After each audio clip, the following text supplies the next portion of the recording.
نستعينه ونستغفره ونؤمن به ونتوكل عليه ونعوذ بالله من شرور أنفسنا ومن سيئات أعمالنا من يهده الله فلا مضل له ومن يضلله فلا هادي له ونشهد أن لا إله إلا الله وحده لا شريك له ونشهد أن سيدنا وحبيبنا ومولانا محمدا عبده ورسوله أما بعد فأعوذ بالله من الشيطان الرجيم بسم الله الرحمن الرحيم فويل للمصلين الذين هم عن صلاتهم ساهون صدق الله العظيم مولاي صل وسلم دائما أبدا على حبيبك خير الخلق كلهم بلغ العلا بكماله كشف الدجى بجماله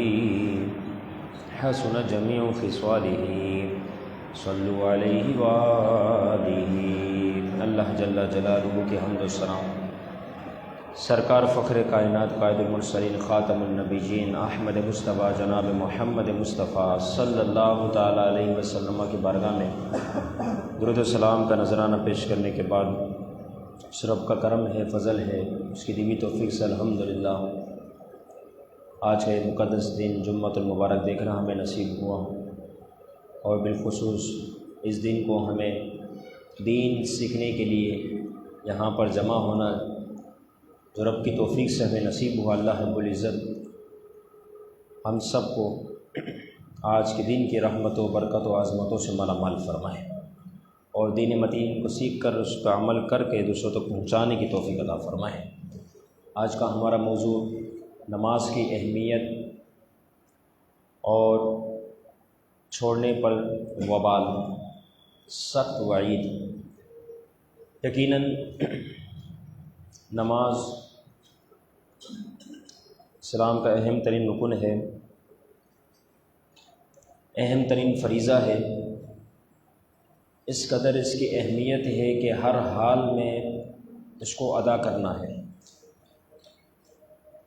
اس سے بخشش یا اس سے جان چھوٹ جائے یہ کسی بھی صورت ممکن نہیں۔ ہر حال میں یہ عبادت ایسی ہے جو ہر مسلمان پر فرض ہے، اور قرآن مجید میں سینکڑوں مرتبہ اس کا ذکر موجود ہے،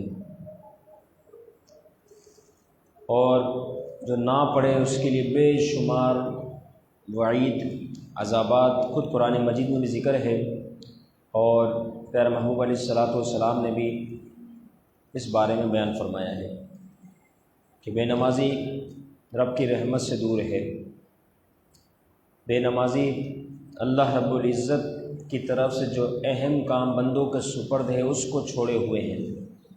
بے نمازی کی دعائیں قبول نہیں ہوتی، بے نمازی ہر خیر سے دور ہے، بے نمازی ہر رحمت سے دور ہے، بے نمازی نے ڈائریکٹ اللہ رب العزت کو ناراض کیا ہوا ہے۔ بے نمازی کے کسی کام میں برکت نہیں، بے نمازی کا ہر عمل نحوست والا ہے، اور بھی بے شمار اس بے نمازی کے لیے خرابیاں موجود ہے۔ تو یقیناً حضور علیہ السلام نے ایک موقع پر یہاں تک ارشاد فرمایا کہ جس شخص نے قصداً کسی ایک نماز کو چھوڑ دیا تو اللہ اور اس کا رسول اس سے بری الذمہ ہے، یعنی جو ذمہ کرم تھا وہ اس سے اٹھا لیا گیا۔ اگر ایک نماز بھی قصداً جان بوجھ کے بندہ چھوڑ دے، آج ہماری حالت ہے الیاذ باللہ ثم الیاذ باللہ، نماز فجر شاذ و نادر چند افراد پڑھتے ہیں، حالانکہ وہ بھی اسی طرح فرض ہے جس طرح دیگر نمازیں فرض ہیں، لیکن سستی کاہلی کتنی زیادہ ہوتی ہے۔ کہ محبوب علیہ السلام کیا فرما رہے ہیں؟ اللہ اور اس کا رسول اس سے بری ذمہ ہے جس نے قصداً ایک نماز کو چھوڑا، تو مسلمان ہر روز ایک ایک نماز چھوڑتا جا رہا ہے، نعوذ باللہ۔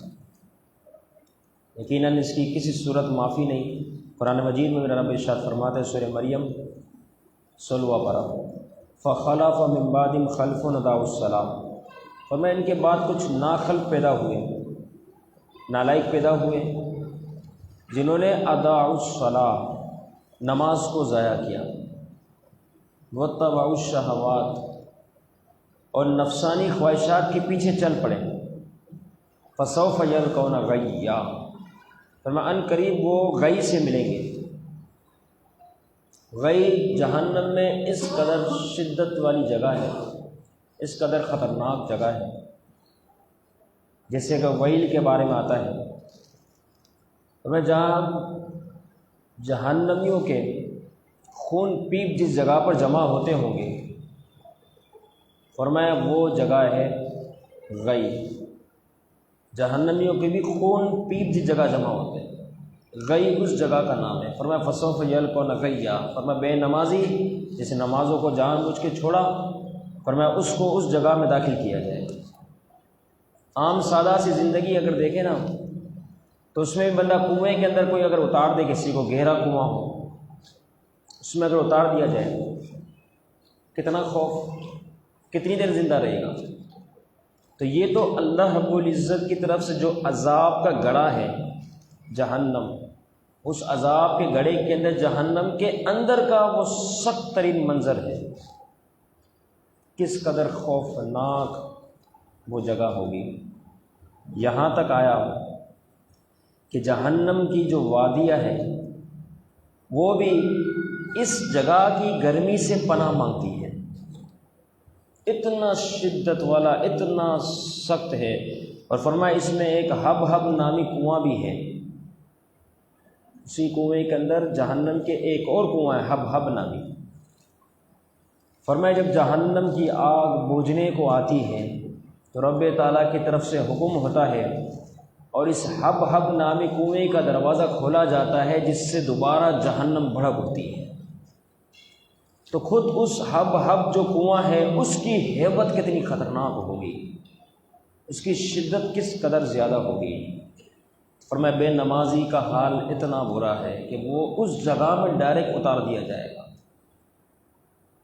فرمایا جہنم کا سب سے ہلکا ترین عذاب، حدیث مبارکہ میں آتا ہے، وہ یہ ہے کہ اسے آگ کی جوتیاں پہنا دی جائیں گی، جس سے اس کا دماغ جو ہے وہ کھول اٹھے گا، پگھل جائے گا، اور پھر کیا ہوگا کہ وہ اس عذاب کو دیکھ کر اپنے بارے میں گمان کرے گا کہ شاید جہنم کا سب سے بڑا ترین عذاب اس شخص کو دیا جا رہا ہے، حالانکہ وہ جہنم کا سب سے ہلکا عذاب ہوگا۔ جہنم کی ہولناکیہ اس قدر سخت ہے اور یہ وادی اس قدر سخت ہے کہ روایتوں میں آتا ہے کہ اگر اسے میں پہاڑ کو بھی داخل کیا جائے تو اس کی گرمی سے پہاڑ بھی پگھل جائے۔ اور جہنم کے عذاب اور جو آگ کی صورت ہے وہ اس قدر سخت ہے کہ جہنم کی آگ کے 70 حصوں میں سے دنیا کی آگ فقط ایک حصہ ہے، دنیا کی آگ فقط ایک حصہ۔ اور آپ دیکھیں کتنی شدت ہوتی ہے اس آگ کے اندر، جو دنیاوی آگ ہے کہ جلا کے خاکستر کر دیتی ہے۔ جہنم کی آگ تو 70 حصوں پر ہے، فرمایا ایک حصہ سی دنیا کی آگ ہے، تم اس کو دیکھ کے اندازہ لگا دو، فرمایا باقی 70 حصوں پر مشتمل آگ جو ہے وہ جہنم کی آگ ہوگی، اتنی سخت، اتنی شدت، اتنی ہیبت والی۔ تکاد تمیز من الغیظ، اس کا غیظ، اس کا وہ پن دیکھ کے جہنمی سمجھے گا اب یہ سارا پھٹ جائے گا، اس قدر اس کی شدت ہوگی۔ تو فرمایا جو بے نمازی ہوگا اس کا جہنم ہی ٹھکانہ ہے، اسے جہنم کے سپرد کیا جائے گا۔ اور یقیناً محبوب علیہ الصلاۃ والسلام نے فرمایا تمہیں جس قدر ممکن ہو تم جہنم سے دور بھاگو، اللہ کی پناہ طلب کرو، جہنم کے عذابات کو تصور میں اپنے ذہنوں میں لاؤ تاکہ تمہاری زندگیاں درست ہو سکے۔ تمہیں جہنم سے دور بھاگو جس قدر ہو سکے۔ اب یہ کیسے ممکن ہے؟ یقیناً یہ اچھے اعمال کرنے کی صورت میں ممکن ہے، بندہ جب اچھے اعمال کرے گا یقیناً وہ برائی سے بچے گا، تو یقیناً وہ جہنم کے عذاب سے محفوظ رہے گا۔ جس کی جتنی نماز قضا ہے اسے چاہیے کہ وہ ان نمازوں کو ادا کرے، کیونکہ آنکھ کس وقت بند ہو جائے کچھ پتہ نہیں۔ ایک نماز بھی اگر ذمے پر باقی رہ گئی اور آنکھ بند ہو گئی تو یقیناً قبر کے اندر بھی سخت عذابات ہیں، اور یہ چند عذابات کی جھلکیاں میں نے آپ کے سامنے بتائیں، بے شمار اور عذابات کا ذکر ہے۔ وہ ان لوگوں کے لیے ہے جس نے نمازوں کو چھوڑا۔ عذاب کی اور بہت ساری وجوہات دیگر بھی ہے، لیکن سب سے بڑی وجوہات جس کو بیان کیا گیا فرمایا وہ ہے بے نمازی ہونا، نماز کو چھوڑنا۔ جب نماز کا وقت ہو بندہ فوراً نماز کی طرف حاضر ہو جائے۔ آپ دیکھیں کہ مؤذن جب کہتا ہے حی علی الصلاۃ حی علی الفلاح، حی علی الفلاح کا معنی یہی ہے آؤ کامیابی کی طرف۔ اور مسلمان جو ہے وہ دکانوں پر کامیابی تلاش کر رہا ہے، مسلمان کوچنگ سینٹر میں کامیابی کو تلاش کر رہا ہے، کمپیوٹر لیب میں موجود ہے کامیابی کو تلاش کر رہے ہیں، دکاندار حضرات دکان پہ موجود ہے کامیابی کو تلاش کر رہے ہیں۔ یعنی ہماری کامیابی ہماری عقل کے مطابق وہ ہے، حالانکہ وہ کوئی کامیابی نہیں۔ رب چاہے گا تو اس میں برکتیں ملے گی، بندہ کامیاب ہوگا، ورنہ بڑے بڑے ہنرمند، بڑے بڑے بہت زیادہ پڑھے لکھے بھی بے روزگار گھوم رہے ہیں۔ اصل کامیابی کیا ہے جس کے بارے میں حکم دیا جا رہا ہے حی علی الفلاح، کامیابی کی طرف آؤ، فرمایا نماز پڑھنے آؤ، اس کے اندر کامیابی پوشیدہ ہے۔ یہ جو رب کی طرف سے تمہیں کام سپرد کیا جائے تم اس کام کو کرو، پھر رب کی بارگاہ میں دعا کرو، کیونکہ محبوب نے فرمایا نماز میں میری آنکھوں کی ٹھنڈک ہے۔ جب محبوب کی آنکھیں ٹھنڈی ہوگی پھر سارے کام بھی اچھے ہوں گے۔ جب ہم نے محبوب کو ناراض کیا اور اللہ رب العزت کو ناراض کیا، اس نے جو ہمیں کام دیا ہم نے اسے چھوڑا، اب کہاں خیر و برکتوں کا نزول ہے۔ نماز اتنی شاندار شے ہے کہ اس بات سے اندازہ لگائی، امام سری سکاتی رحمہ اللہ کی پڑوسن آپ کے پاس آتی ہے، کہتی ہے حضور کچھ دیر پہلے سپاہی میرے بچے کو لے گئے اور مجھے یہ اندیشہ ہے کہ اسے تکلیف پہنچائیں گے، آپ کچھ کریں۔ اب دیکھیں بزرگان دین نے کیا عمل کیا۔ فرائض کا اہتمام تو بہت اعلیٰ درجے پر ہے، اس کی تو معافی تلافی ہے ہی نہیں، ہر حال میں ادا کرنا ہی ہے، لیکن امام سری سکاتی رحمہ اللہ نفل کی نیت باندھتے ہیں، نماز میں مشغول ہو جاتے ہیں۔ کافی دیر گزر گئی، عورت آپ کی پڑوسن انتظار کرتی رہی کہ ابھی سلام پھیریں گے، لیکن سلام تو ہو ہی نہیں رہا۔ پھر عورت چیخنے لگی کہ آپ نے اپنی نماز کو اتنا طویل کر دیا، میں آپ کے لیے جس مقصد کے لیے حاضر ہوئی اس مقصد کو تو آپ پورا کر نہیں رہے، وہاں میرے بچے کو تکلیف پہنچائی جائے گی، اور آپ ہیں کہ نماز میں مشغول ہیں، اپنی نماز کو مکمل کریں۔ میں نے آپ سے کوئی گزارش کی ہے، آپ نے نماز مکمل کی، سلام پھیرتے ہی آپ اس عورت کے جانب متوجہ ہوئے اور آپ نے فرمایا اللہ کی بندی میں تیرا ہی تو کام کر رہا تھا، رب کی بارگاہ میں فریاد پیش کر رہا تھا، میں تیرا ہی تو کام کر رہا تھا۔ اب یہ گفتگو ہو رہی کہ اچانک سے دروازے پر دستک ہوتی ہے اور اس پڑوسن کی خادمہ آتی ہے، کہتی ہے بی بی صاحبہ گھر تشریف لے آئیے، آپ کا بچہ گھر آ چکا ہے۔ نماز کی برکت دیکھے، اس کی تجلیات دیکھے۔ نماز پڑھ کے جب دعا کی جاتی ہے میرا رب ان دعا کو قبول فرماتا ہے۔ پہلے ایسا ہی ہوا کرتا تھا، جب کسی کو کوئی خوشی ملتی فوراً 2 رکعت نفل پڑھتا، بات نہ کرتا، فوراً وضو کرتا، 2 رکعت نفل پڑھتا، شکرانے کے طور پہ اللہ تیرا شکر تو نے یہ نعمت عطا فرمائی۔ کبھی کوئی حاجت پیش آ جاتی ہے فوراً 2 رکعت نفل پڑھتے صلاۃ الحاجات کے کہ اللہ میرے سے اس تمنا کو قبول فرماؤ۔ نماز میں بڑی برکت ہے، بڑی برکت ہے، تجلیات بھی ہے، تاثیر بھی ہے، جو سمجھے اس کے لیے۔ اب کتنا سکون ہے کہ بے سکون کو بھی سکون حاصل ہو جائے نماز میں، اگر تسلی والی نماز ہو، اگر سکون والا معاملہ ہو، اگر بندہ اپنے آپ کو رب کے حضور پیش کرے یہ سوچ کے نماز پڑھتا ہو تو اس کی تو بات ہی الگ ہے، اس کی برکتیں ہی بہت زیادہ ہیں۔ حضرت سیدنا عبداللہ بن عباس رضی اللہ تعالیٰ عنہما کے صاحبزادے کا انتقال ہوا۔ اب یہاں پر انتقال ہوا، آپ کو خبر پہنچی، بچے کی موت وفات کی خبر ہے، بہت غمگین ہوئے، پریشان ہوئے، سخت افسردہ ہوئے۔ فوراً وضو کیا، خشوع و خضوع کے ساتھ نفل کی نیت باندھی، نماز میں مشغول ہو گئے۔ بچے کو غسل دیا گیا، کفن پہنایا گیا، انتظار کرتے رہے کہ عبداللہ بن عباس رضی اللہ تعالیٰ عنہما کی نماز مکمل ہوگی، نماز جاری ہے، مکمل نہیں ہو رہی۔ اب وہ صاف ستھرا زمانہ تھا، بچے کو لیا، قبر کے سپرد کر دیا، دفنا کر آ گئے۔ اب بھی عبداللہ بن عباس رضی اللہ تعالیٰ عنہما نماز میں ہی مشغول ہے۔ پھر کچھ دیر بعد جب فارغ ہوئے، لوگوں نے پوچھا یہ کیا ہوا؟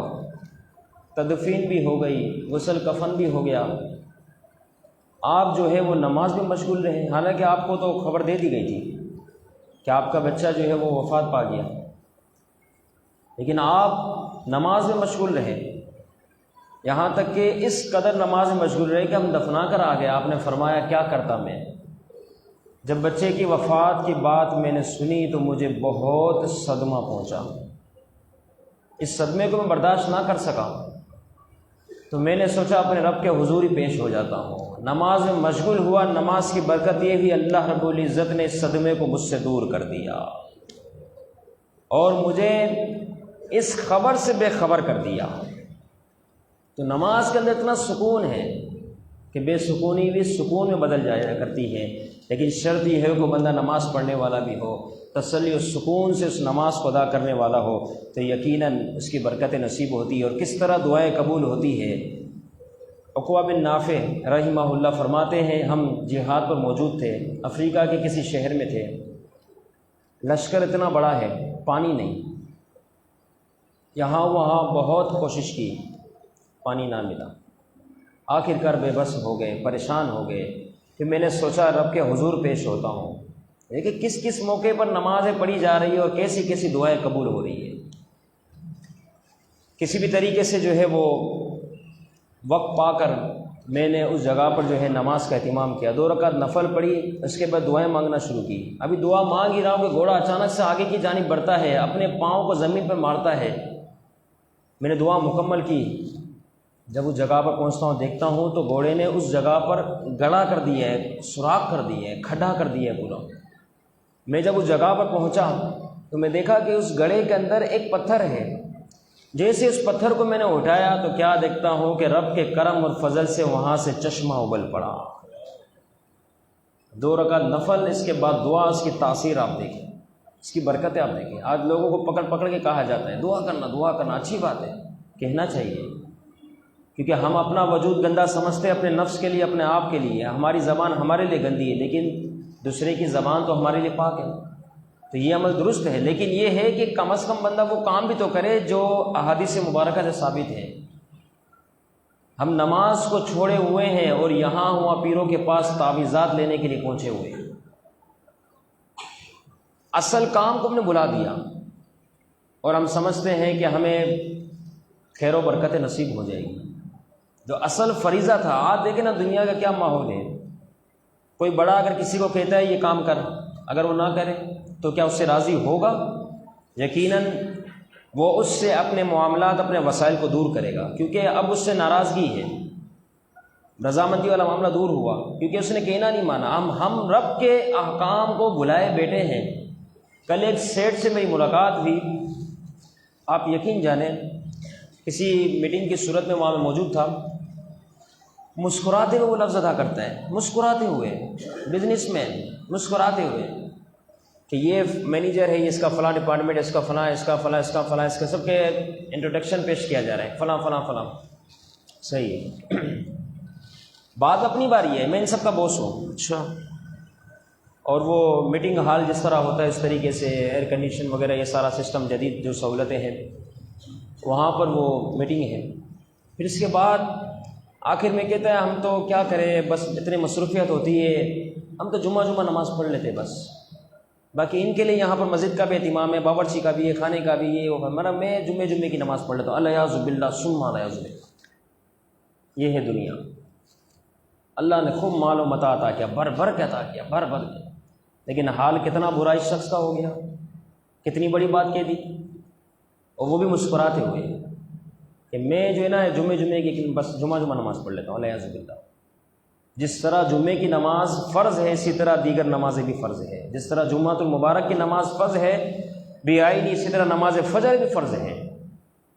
اور جس طرح آپ نے اس بیان میں آغاز میں ہی چند عذابات کا سلسلہ سنا، ہماری طاقت کہاں کہ ہم کسی عذاب کو سہ سکیں، اتنا سخت ترین. بس مختصر اس بات کو آپ سمجھ لیں کہ دنیا کی آگ کتنی شدت والی ہے، وہ خود جہنم کی آگ سے پناہ مانگتی ہے. حضور علیہ الصلوۃ والسلام نے فرمایا کہ دنیاوی آگ جہنم کی آگ سے پناہ طلب کرتی ہے. اللہ مجھے جہنم کی آگ سے نہ ملانا، دنیاوی آگ.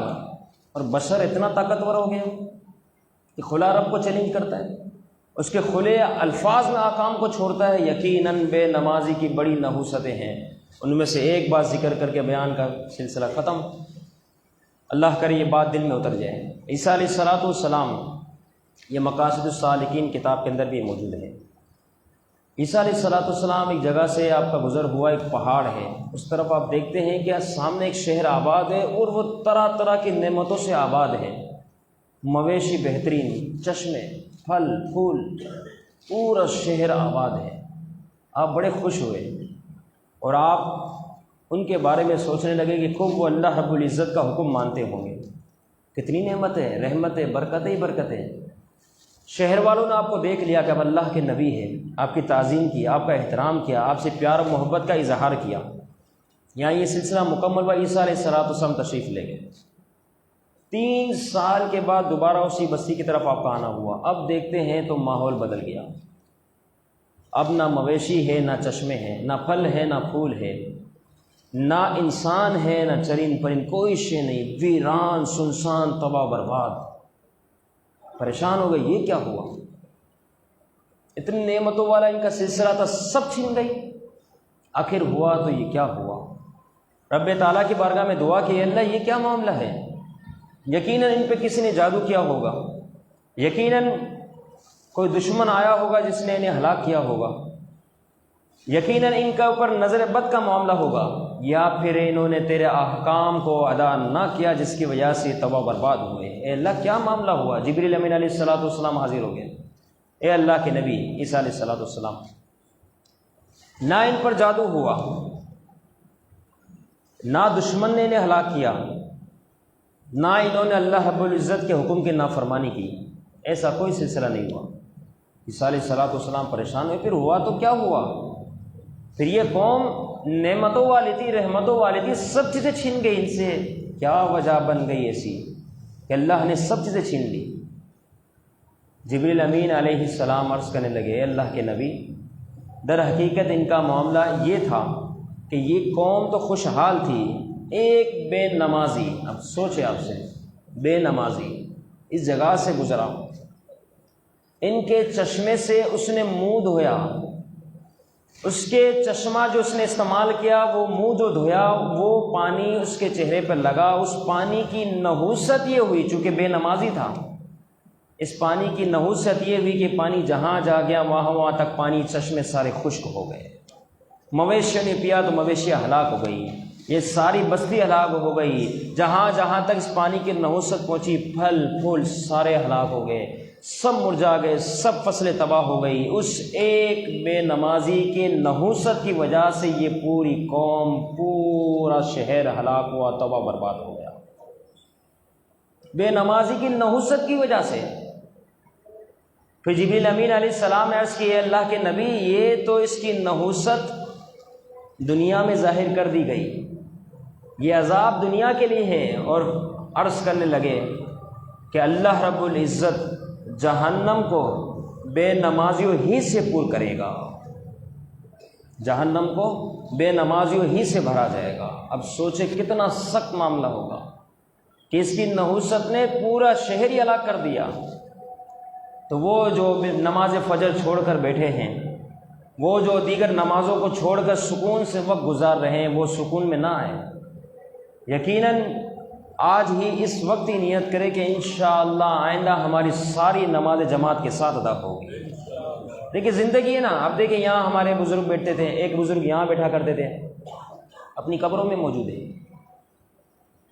تو اسی طرح بے شمار لوگ آپ کے بھی دوستوں احباب میں سے کتنے ایسے ہوں گے جو پہلے تھے اور آج ہم میں نہیں.